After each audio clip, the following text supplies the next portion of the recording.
2025년 12월 서울 강남. 저는 대형 세단 앞에 서 있었습니다. 손에 든 낡은 회중시계가 떨리고 있었죠. 시계는 이미 오래전에 멈춰 있었습니다. 1950년 6월 24일 새벽 4시 30분에서요. 뒷면에 새겨진 글씨를 다시 한번 읽었습니다. 철수가 준영이에게 꼭 살아남아라. 이 시계의 주인을 드디어 찾았다. 심장이 미친 듯이 뛰었습니다. 제 이름은 김민준. 27살. 2년 전 목숨을 걸고 두만강을 건넌 탈북자입니다. 그리고 오늘 저는 운명을 만나러 갑니다. 하지만 이 이야기를 하려면 처음부터 시작해야겠죠. 지옥 같았던 그날 밤부터 2023년 10월 15일 북한 함경북도 온성군. 저는 어둠 속에서 숨을 죽이고 있었습니다. 두만강이 눈앞에 보였어요. 강 건너편이 중국이었습니다. 저것만 건너면 살 수 있어. 배가 고팠습니다. 3일째 아무것도 먹지 못했어요. 주머니에는 옥수수 알갱이 5개, 그리고 할아버지가 남긴 회중시계. 그게 전부였습니다. 동무, 거기 누구요? 등 뒤에서 목소리가 들렸습니다. 국경수비대였어요. 젠장. 저는 재빨리 숲속으로 뛰어들었습니다. 서라. 쏜다. 타타탕. 총성이 밤하늘을 갈랐습니다. 나무 옆을 총알이 스쳐 지나갔어요. 숨이 턱까지 차올랐습니다. 다리가 후들거렸죠. 하지만 멈출 수 없었습니다. 멈추면 죽으니까요. 강이다. 저기까지만. 앞에 두만강이 보였습니다. 10월 중순. 강물이 차가울 겁니다. 하지만 선택의 여지가 없었어요. 저는 옷을 벗어 머리 위로 묶었습니다. 회중시계와 옥수수를 5단에 넣고요. 저놈이다. 잡아라. 수비대가 따라오고 있었습니다. 군견 짖는 소리도 들렸어요. 멍멍멍. 지금이야.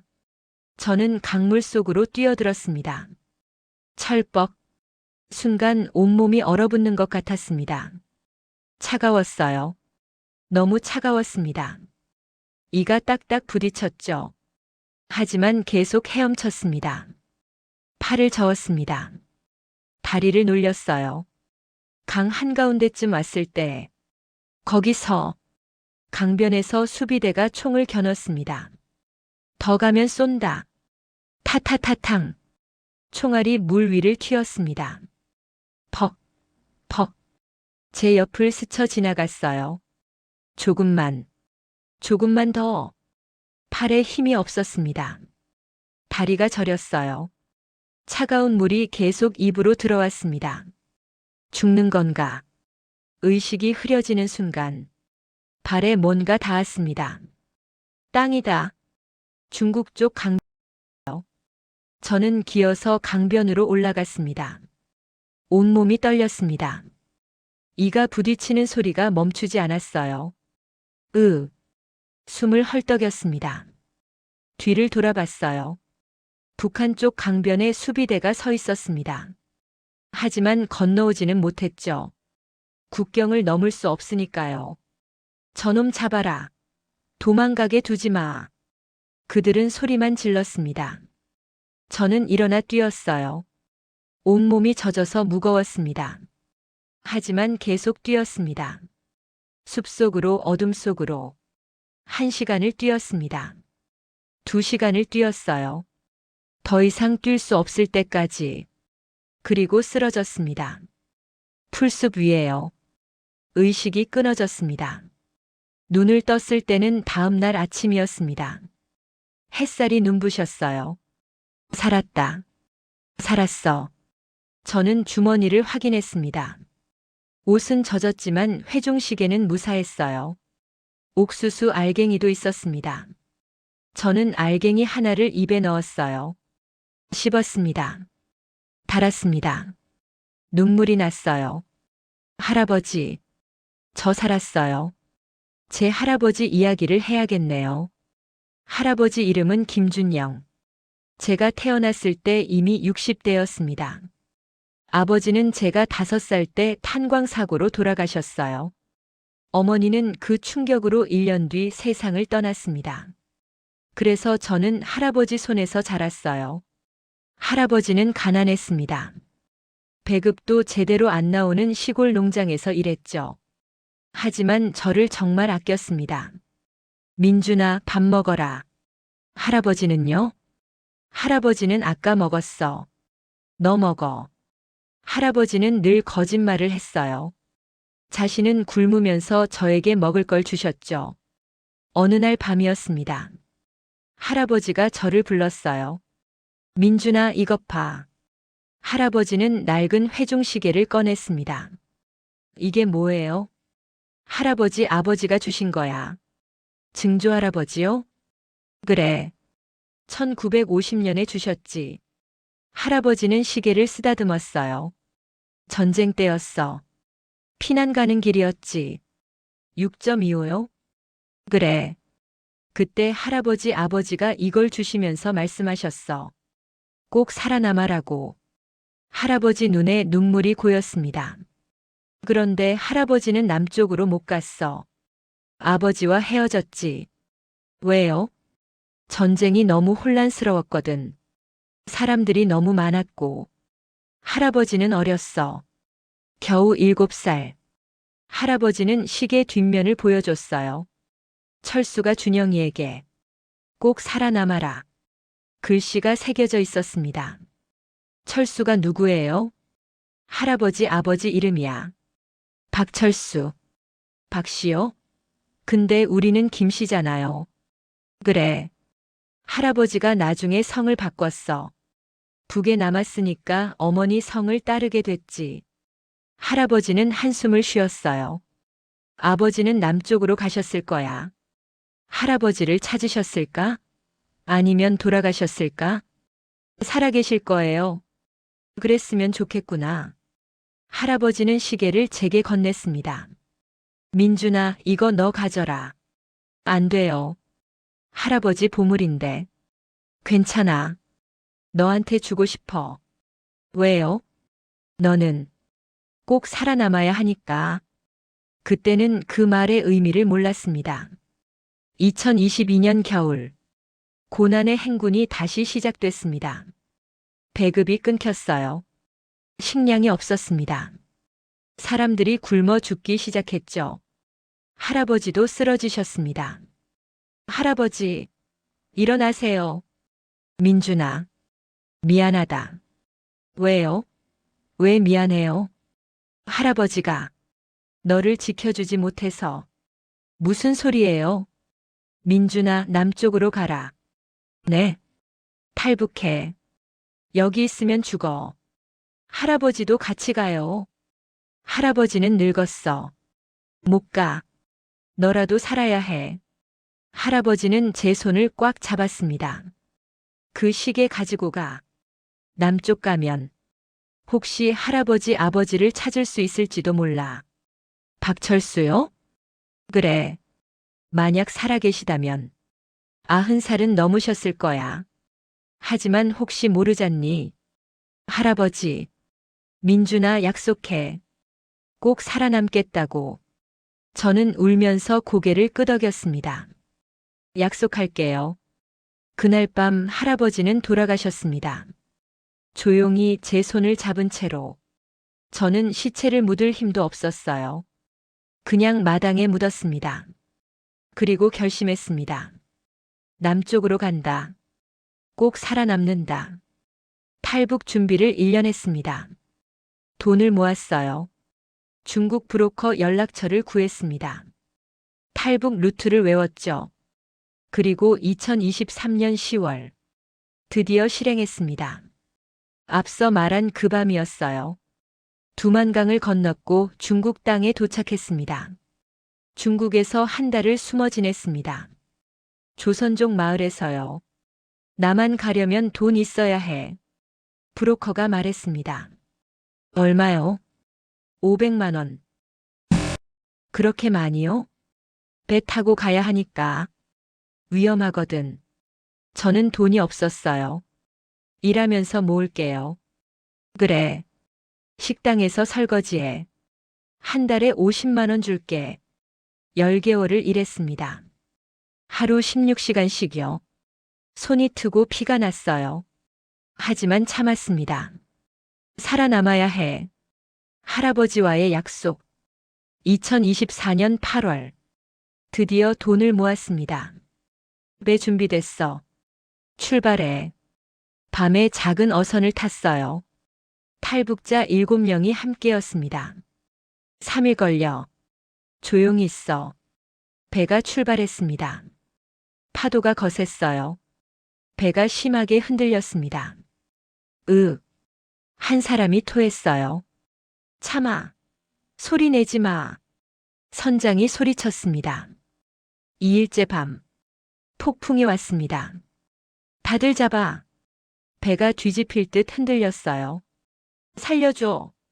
한 여자가 울었습니다. 저는 난간을 꽉 붙잡았어요. 주머니에 회중시계를 만졌습니다. 할아버지. 할증조 할아버지. 저 좀 지켜주세요. 3일째 새벽. 저기다. 육지. 선장이 소리쳤습니다.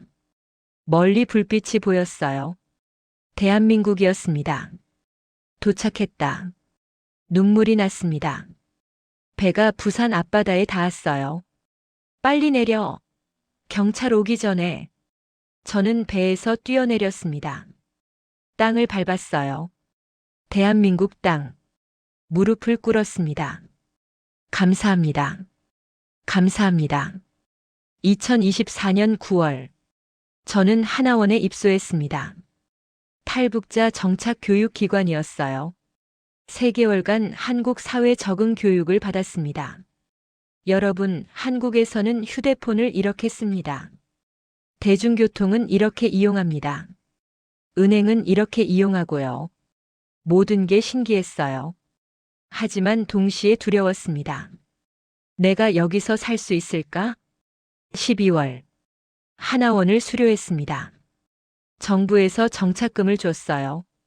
하지만 일자리는 없었습니다. 탈북자세요? 죄송한데 저희는 경력이 없으시네요. 나이가 좀. 면접 10곳에서 떨어졌습니다. 돈이 떨어져 갔어요. 고시원에서 라면으로 연명했습니다. 이러려고 목숨 걸고 왔나. 절망스러웠습니다. 2025년 1월. 우연히 구인 광고를 봤습니다. 운전기사 구함. 경력 무관. 성실한 사람 우대. 전화를 걸었어요. 여보세요. 광고 보고 전화드렸습니다. 아, 네. 면접 보러 오실래요?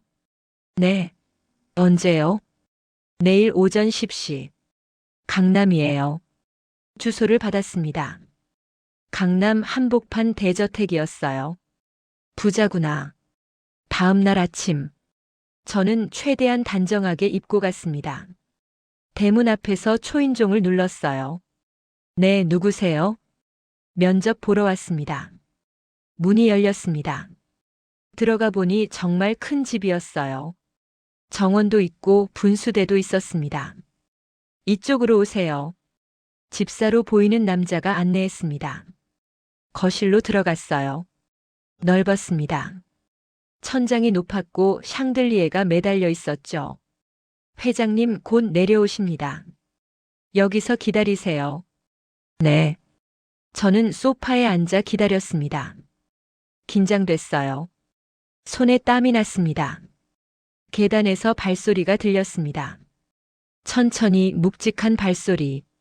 한 노인이 내려왔어요. 80대 중반으로 보였습니다.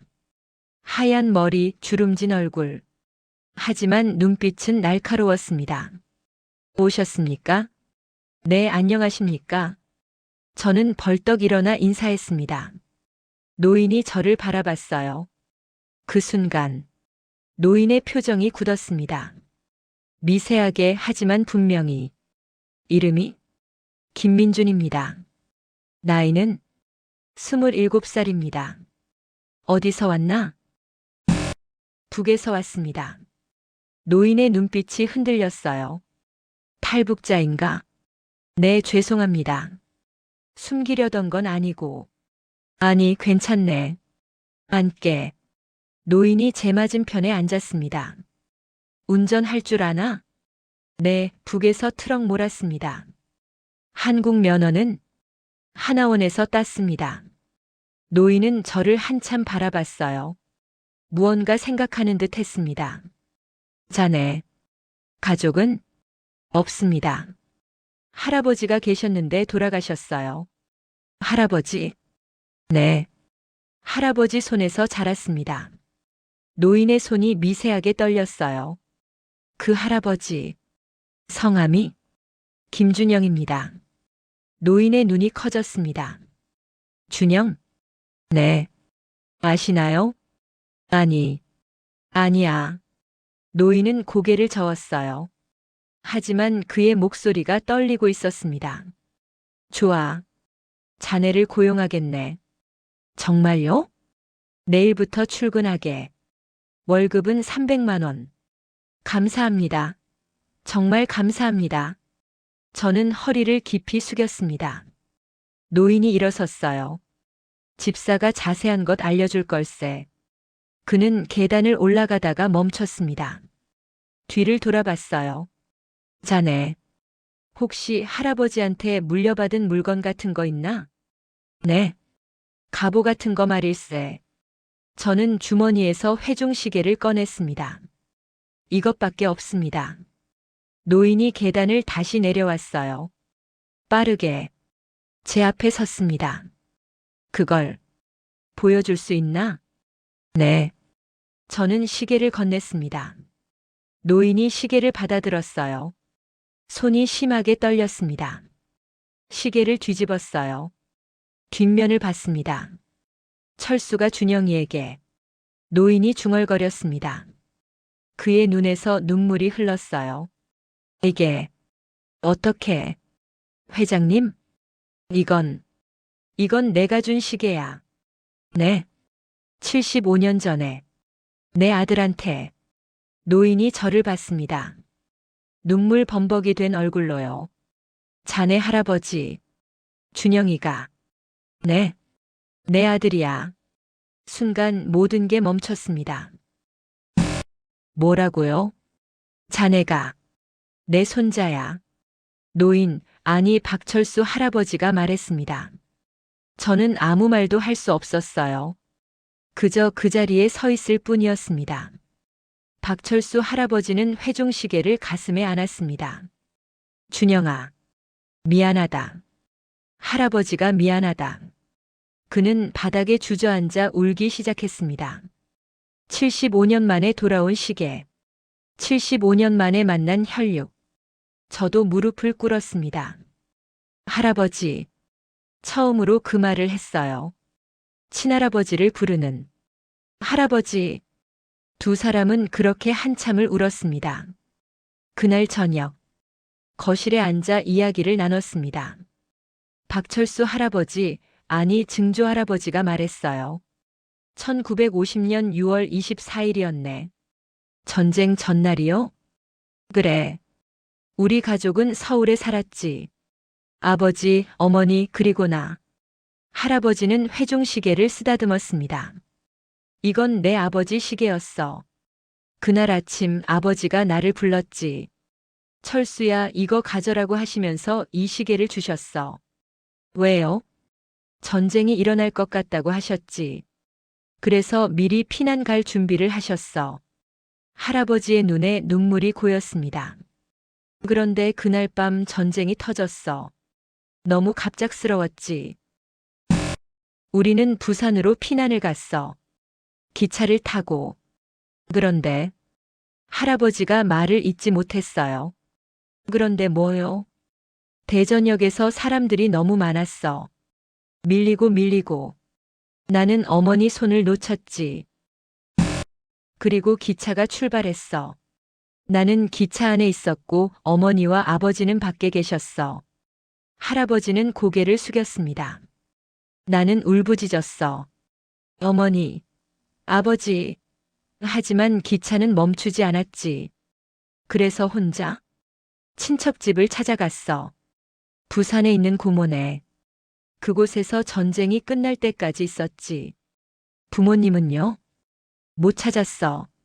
전쟁 끝나고 서울 가서 찾았지만 집은 폭격으로 무너졌고 부모님은 안 계셨어. 할아버지가 눈물을 닦았어요. 나중에 알았어. 어머니는 전쟁 중에 돌아가셨고 아버지는 북으로 가셨다고. 북으로요? 어머니를 찾으러 갔다가 갇혔대. 그리고 거기서 아들을 낳으셨군요. 제 할아버지를. 그래, 준영이를. 할아버지는 시계를 열었어요. 안에 작은 사진이 붙어 있었습니다. 흑백 사진. 젊은 남자였어요. 이게 우리 아버지야. 자네 증조할아버지.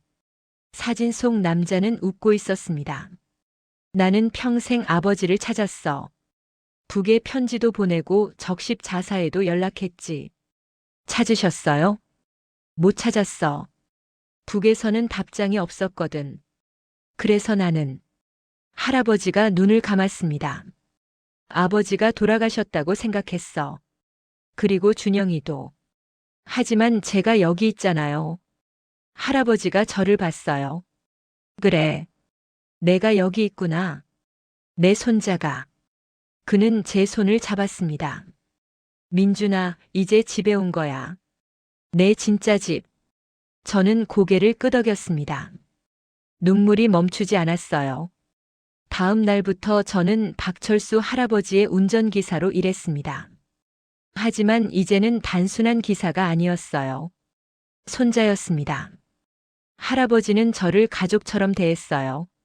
민준아, 밥 먹었니? 네, 할아버지. 오늘은 일찍 들어와. 저녁 같이 먹자. 네. 저는 행복했습니다. 평생 처음으로 가족이 생겼어요. 일주일 후, 할아버지가 저를 불렀습니다.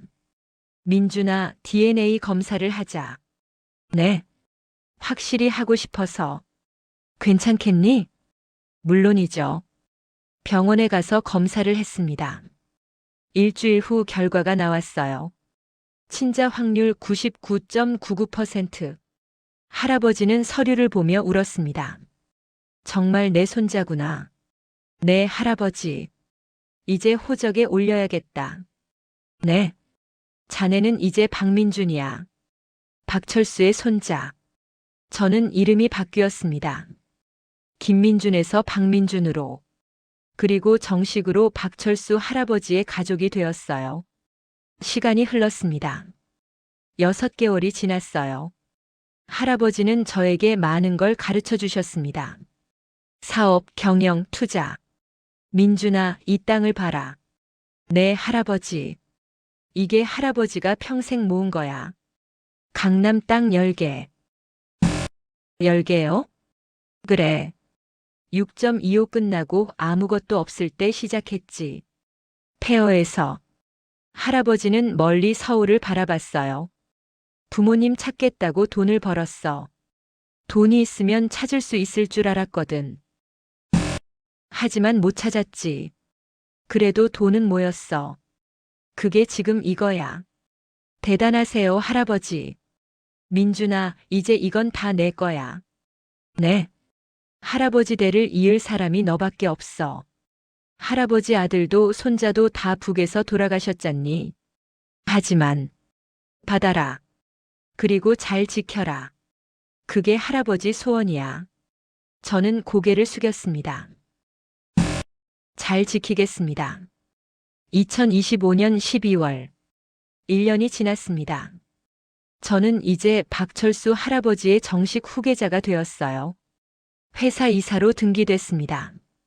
사람들은 저를 박 이사님이라고 불렀어요. 탈북자에서 재벌 손자로. 인생이 완전히 바뀌었습니다. 하지만 저는 잊지 않았어요. 제가 어디서 왔는지, 무엇을 겪었는지. 할아버지, 제가 하고 싶은 일이 있어요. 뭔데? 탈북자 지원 사업을 하고 싶어요. 할아버지가 저를 봤습니다. 좋은 생각이다. 정말요? 그래. 할아버지도 피난민이었어. 자네처럼 아무것도 없이 남쪽에 왔지. 할아버지는 제 어깨를 두드렸어요. 그 사람들 도와줘라. 할아버지도 돕겠다. 감사합니다, 할아버지. 저는 재단을 만들었습니다. 통일의 다리 재단. 탈북자들의 정착을 돕는 재단이었어요. 일자리 제공, 교육 지원, 주거 지원. 많은 탈북자들이 도움을 받았습니다. 감사합니다, 이사님. 덕분에 일자리를 구했어요. 그들의 감사 인사를 들을 때마다 뿌듯했습니다. 내가 받은 은혜를 돌려주는 거야. 2026년 3월. 할아버지가 편찮으셨습니다. 병원에 입원하셨어요. 할아버지 괜찮으세요? 괜찮아, 민준아. 하지만 괜찮지 않았습니다. 의사가 말했어요. 시간이 얼마 안 남으셨습니다. 가슴이 무너졌습니다. 할아버지. 병실에서 할아버지와 둘이 있었어요. 민준아. 네, 할아버지. 할아버지 소원이 하나 있어. 뭐든지 들어드릴게요. 통일을 보고 싶구나. 할아버지의 눈에 눈물이 고였습니다. 북에 있는 준영이 묘소에 가보고 싶어. 내 아들한테 사과하고 싶어. 할아버지. 준영아, 미안하다. 아버지가 너를 찾지 못해서라고 말하고 싶어. 저는 할아버지 손을 꽉 잡았습니다. 꼭 그날이 올 거예요. 통일이 되면 같이 가요. 그래. 그때까지 할아버지가 버텨야지. 할아버지는 미소를 지었어요. 2026년 6월. 기적이 일어났습니다. 남북 정상회담이 열렸어요. 이산 가족 상봉을 재개합니다. 뉴스에서 발표가 나왔습니다. 할아버지는 병실에서 뉴스를 봤어요. 민준아. 봤니? 네, 할아버지. 이제 북에 갈 수 있어요. 정말 그날이 오는구나. 할아버지는 울었습니다. 저도 울었어요. 2026년 9월. 드디어 그날이 왔습니다. 이산 가족 방북단에 선정됐어요. 할아버지와 저 두 사람. 준비됐니, 민준아? 네, 할아버지. 비행기를 타고 평양으로 갔습니다. 75년 만에 귀향이었어요. 공항에 내려 차를 타고 함경북도로 향했습니다. 할아버지 아들 김준영의 묘소가 있는 곳이었어요. 산속 작은 묘지였습니다. 여기야. 저는 할아버지를 부축했습니다. 묘비가 보였어요. 김준영 지묘.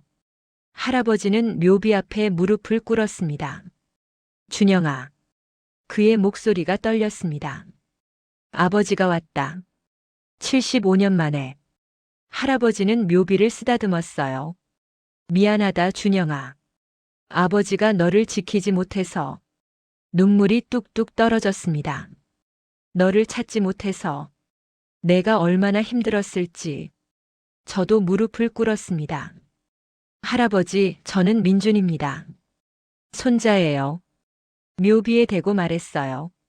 할아버지 덕분에 저는 남쪽에서 잘 살고 있어요. 증조 할아버지도 만났어요. 할아버지, 걱정 마세요.